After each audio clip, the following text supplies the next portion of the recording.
Hello students, in this video lecture we will study about the limitations of Bohr theory. So this is in continuation with our Bohr's atomic model. तो जो bourse theory है उसकी बहुत सारी success रही हैं, but in spite of many successes it was found inadequate to explain certain details in the spectrum of hydrogen. यानी कि हाइड्रोजन स्पेक्ट्रम में वो बहुत सारी डिटेल्स एक्सप्लेन नहीं कर पाई, उसकी कुछ लिमिटेशंस थी बोर्स थ्योरी की. और वो लिमिटेशंस क्या थी कि if your atom is having more than one electron, then in that case Bohr's theory could not explain the spectra of atoms which are having more than one electron. इसी तरह से जब हम स्पेक्ट्रा को या स्पेक्ट्रल लाइन को magnetic field या electric field में प्लेस करते हैं तो हम देखते हैं कि जो हमारी स्पेक्ट्रल लाइन है it splits into several components. अगर हम मैग्नेटिक फील्ड में प्लेस कर रहे हैं तो उस केस में हमारा जीमन इफेक्ट अकर करता है. So it could not explain the जीमन effect और स्टार्क इफेक्ट, या इसको सिंपली ये कह सकते हो कि बोर्स थ्योरी जो है it could not explain the splitting of spectral line into several components when it is placed in your magnetic field or electric field. फिर इसी तरह से जो हमारे पास डी ब्रॉगली ने सजेस्ट करा था कि इलेक्ट्रॉन जो है कैसा electron it has a dual character. Electron is having a dual character like light. यानी कि it will behave as a particle as well as like a wave. तो but Bohr treated electron as a particle only. तो ये भी एक drawback था कि जो डुअल कैरेक्टर था, जो डी ब्रॉगली ने प्रूव करा था कि electron has A dual character, but bore assumed that he treated electron as a particle only. फिर Bohr's model it could not explain how the orbital electrons are distributed around the nucleus in an atom. Bohr's theory could not explain the distribution of orbital electrons around the nucleus in an atom. Bohr's theory आपकी explain नहीं कर पाई कि आपके orbital electrons कैसे distributed हैं around the nucleus in atoms. और it could also not explain the relative intensity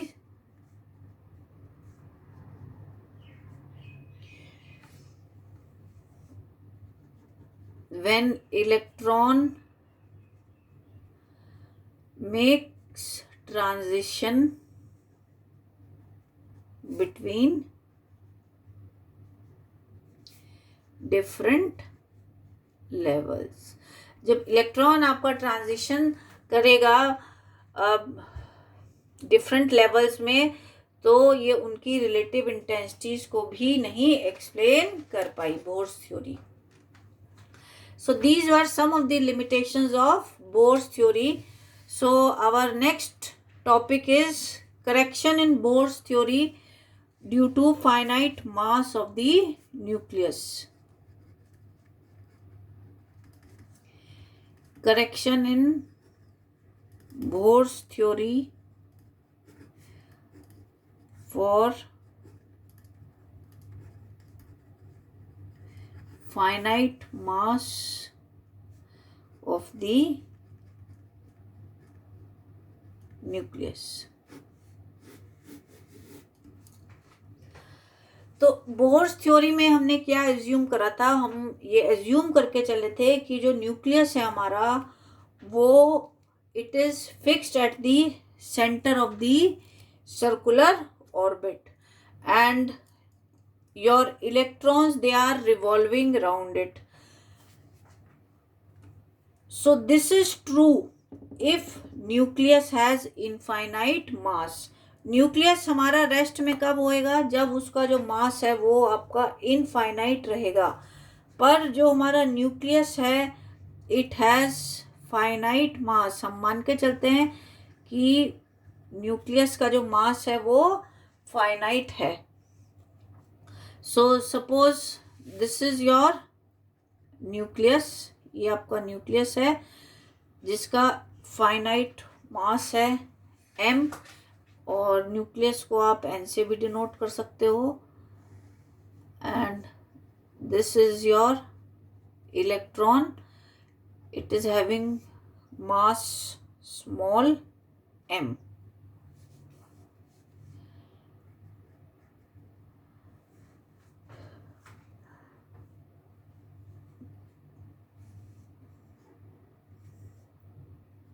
And this nucleus is at a distance x from the center of mass, and this distance is r minus x, and this total distance is r. तो अगर हमारा nucleus infinite मास का है तभी हम मान के चलेंगे कि न्यूक्लियस हमारा रेस्ट में है.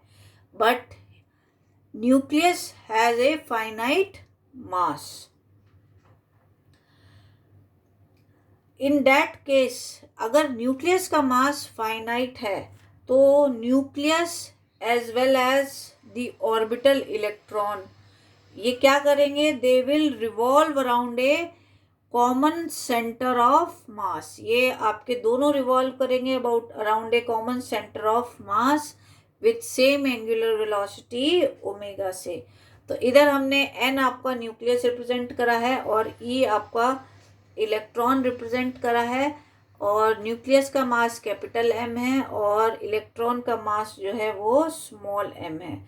तो अब both of them they are rotating about the common centre of mass, where nucleus जो है it is moving in a circle of radius x. Nucleus आपका सर्कल में मूव कर रहा है जिसका रेडियस x है, और electron it is moving in a circle of radius r minus x.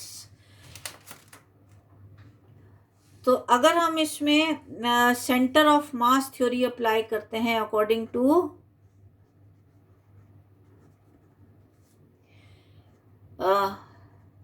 Centre of mass theory या इक्विलिब्रियम पोजीशन में हमारे पास क्या आ जाएगा, m into x. This will be equal to small m into r minus x. Take it as equation number 1.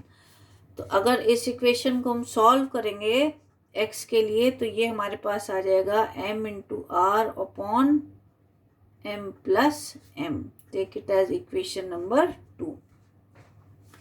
अब आप देखिए फ्रॉम इक्वेशन 1 आप क्या लिख सकते हैं, r minus x. This is equal to m into x upon m. अब इसमें आप क्या करिए, इक्वेशन 2 से x की वैल्यू इसमें सब्स्टिट्यूट कर दीजिए. तो आपके पास क्या आ जाएगा, m अपॉन, और यहाँ पे आप x की वैल्यू सब्स्टिट्यूट कर दीजिए which is m into r m plus m. ये आ जाएगी आपके पास. तो आपके पास कितना आ गया, r माइनस एक्स की वैल्यू.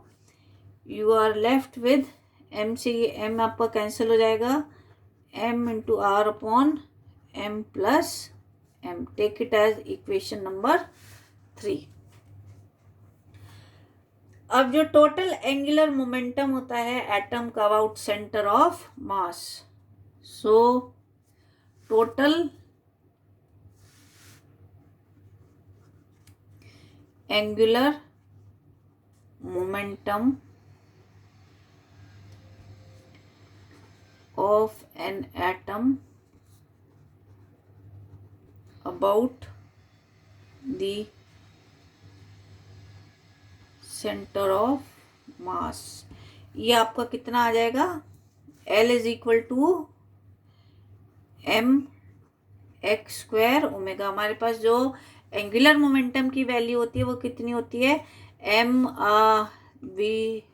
आर स्क्वायर ओमेगा लेके चलते हैं, ये होती है हमारे पास I omega. L is equal to I omega और I is the moment of inertia. Moment of inertia की वैल्यू कितनी होती है, एम इंटू आर स्क्वायर। तो यहाँ पे आर हमारा कितना है, x. So this is m x square omega plus m r minus x square into omega. तो इसको अगर हम सॉल्व करेंगे, इसमें हम we will substitute the value of x. X हमारे पास कितना था, एक्स हम लेके चले थे m into r upon M plus m, और एल अभी हमने अपने लिखा है m x square omega plus m r minus x square into omega. और आर माइनस एक्स की कितनी वैल्यू हमने निकाली थी इक्वेशन 3 से, it was m r into m plus m, ये निकाली थी हमने। तो ये दोनों x और r माइनस एक्स की वैल्यू हम इसमें सब्स्टिट्यूट करेंगे तो हमारे पास क्या आ जाएगा, m into M square R square omega upon M plus M इसका होल स्क्वायर प्लस m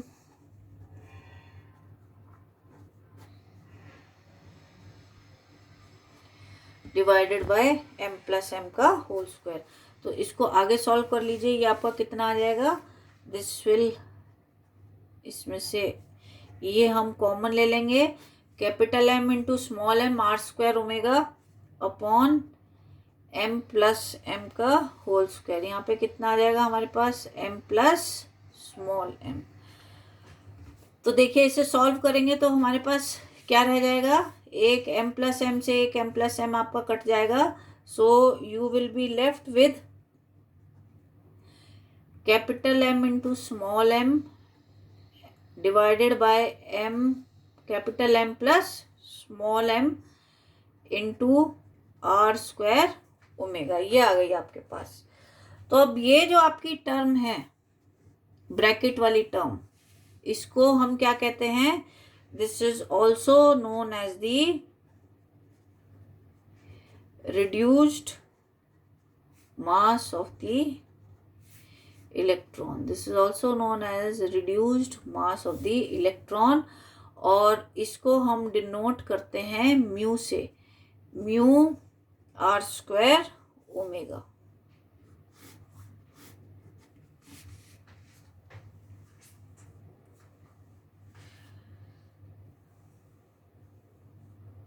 तो अगर हम ये मान के चलते हैं कि हमारे पास if there is no nuclear motion, तो उस केस में जो एंगुलर मोमेंटम है वो हम कैसे लिखते हैं, M v square r, this is equal to m into r square omega. ये आता है हमारे पास एक्सप्रेशन। तो and this is equal to, अगर हम बोर्स का सेकंड पोस्टुलेट लेते हैं तो वो कितना आ जाएगा, सॉरी ये यहाँ पे एम वी आर है, this is equal to n H upon 2 pi, या एन इंटू एच क्रॉस भी लिख सकते हैं। तो जो बोर्स का सेकंड पोस्टुलेट है उसके अकॉर्डिंग क्या आ जाएगा हमारे पास,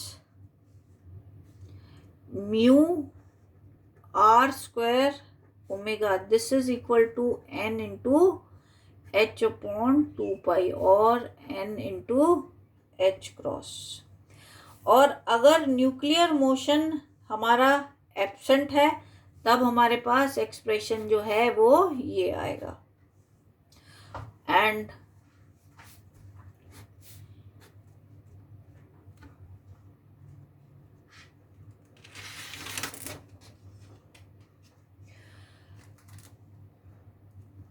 तो न्यूक्लियर मोशन के कारण जो है हमारा m जो है it will be replaced by your mu, और जो एनर्जी है हमारे पास इलेक्ट्रॉन की nth ऑर्बिट में वो हमारे पास कितनी हो जाएगी,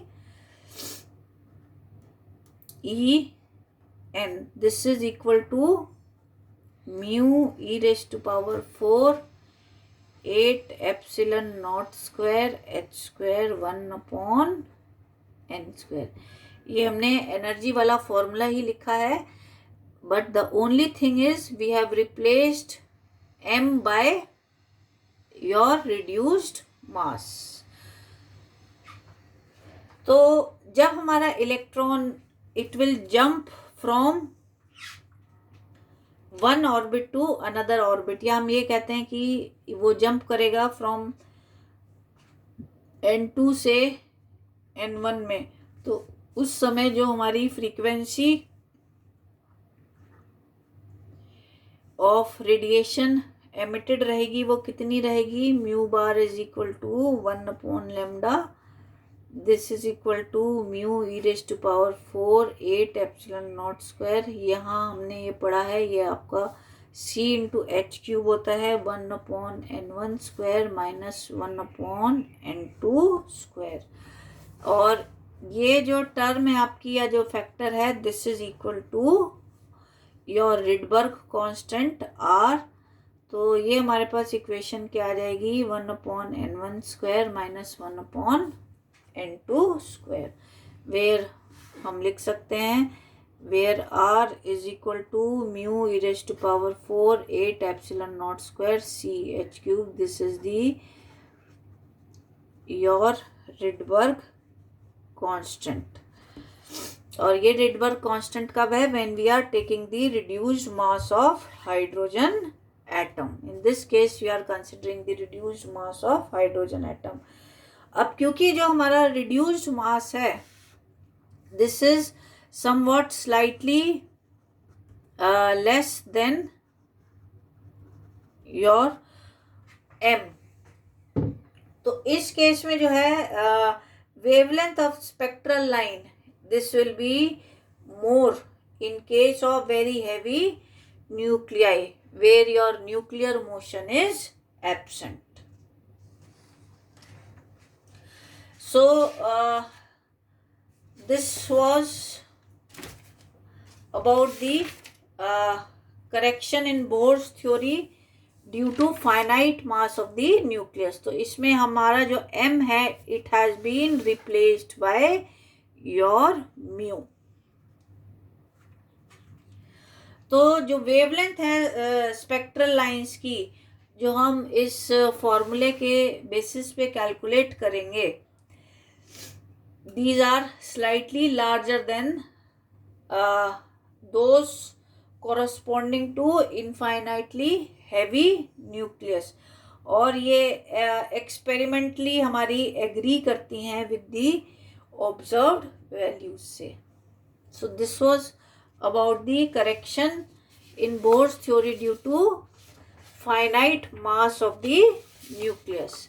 next इसमें जो आर्टिकल हमारे पास आता है this is Bohr's quantum condition from de Broglie hypothesis। तो de Broglie hypothesis ये क्या चीज़ है कि जो इलेक्ट्रॉन है जिसका an electron of mass m and which is moving with a velocity v, it is associated with a wave whose wavelength lambda किससे दी जाती है, h upon m into v से, where h is your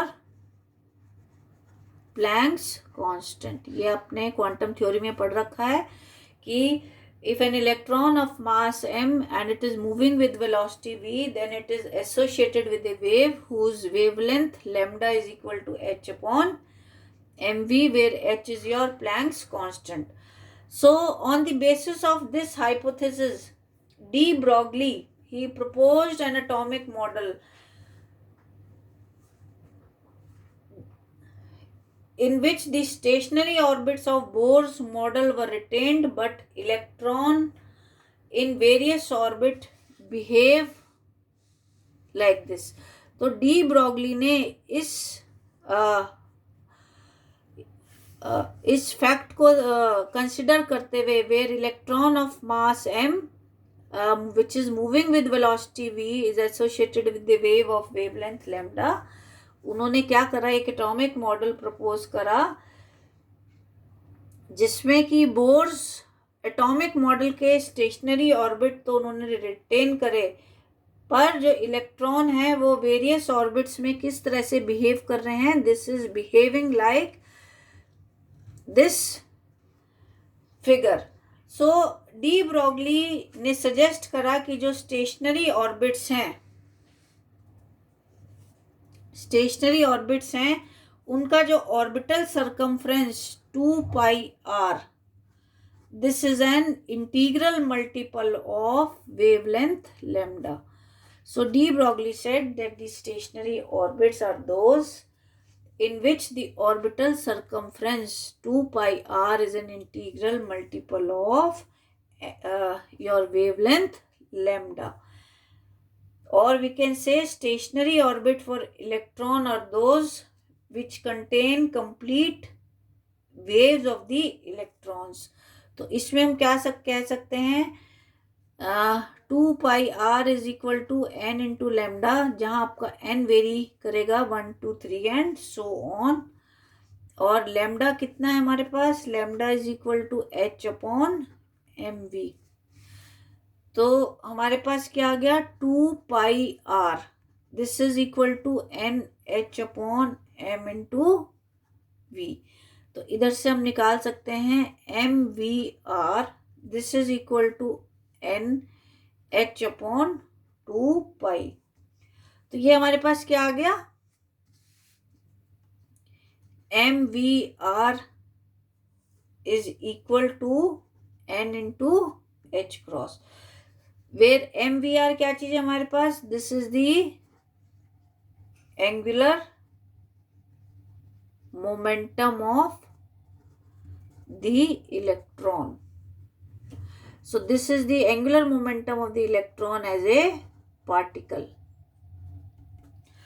तो equation, ये जो हमारे पास equation आई है, it corresponds to your Bohr's second postulate. ये हमारे सेकंड पोस्टुलेट के इक्वल है, जिसमें कहा था कि angular momentum of electron is an integral multiple of h upon 2 pi. तो जो डी ब्रॉगली का कंसेप्ट है, it confirms the Bohr's postulate. So de Broglie concept is confirming the Bohr's postulate कि जो एंगुलर मोमेंटम है, this is an integral multiple of h upon 2 pi. तो इस condition को हमने आपको बताया था, this is also known as the quantisation of the angular momentum. जो बोर्स का सेकंड पोस्टुलेट है, ये इसको कंफर्म कर रही है. So this was all about the your Bohr's quantum condition from de Broglie hypothesis.